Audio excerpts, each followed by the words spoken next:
Hinahangaan ng 21 anyos na babaeng estudyante sa Batangas City sa abilidad nito sa pamamasada ng jeepney. Ang kita niya sa pamamasada ginagamit na pantusto sa pag-aaral sa kolehiyo. Kilalanin siya sa report ni Paul Hernandez.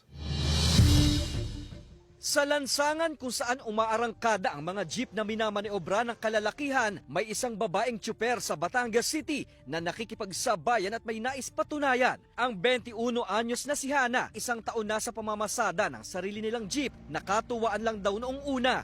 Pababoundaryhan niya naman po sa ibang driver. Until po naisipan ko pong bumiyahe. Tinesting ko lang po, babiyahe ako na sabi ko, makaikot ng isa. Umikot po ako ng isa. Hindi ko po akalain na sa dalawa ko pong ikot, kikita po ako ng ganon. 800 po dalawang ikot.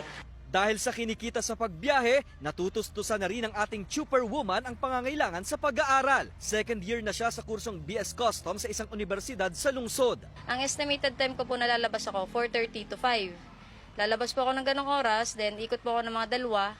Mga 7 or before 8 nakauwi na po ako. Tapos yun, may gastusin na po ako sa tinutuluyan kong bahay. May baon na po ako kinabukasan. Pero hindi lang daw pamamasada ang kaya niyang gawin dahil ang hilig sa pagbubutingting, nauwi na rin sa pagmemekaniko at pagwe-welding.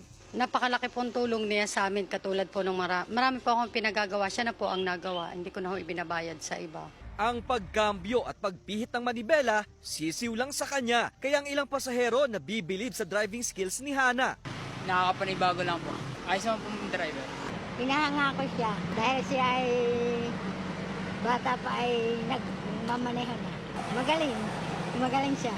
Tinitiyak daw ni Hana na ligtas na ihahatid sa destinasyon ng mga pasahero. Sa mundong kadalasang dinodomina ng mga maton ang galawan sa lansangan, mukha si Hana ng isang babaeng may natatanging diskarte at abilidad na hindi matatawaran. Kasama si Buhay Adante Jr., Paul Hernandez, Balitang Southern Tagalog.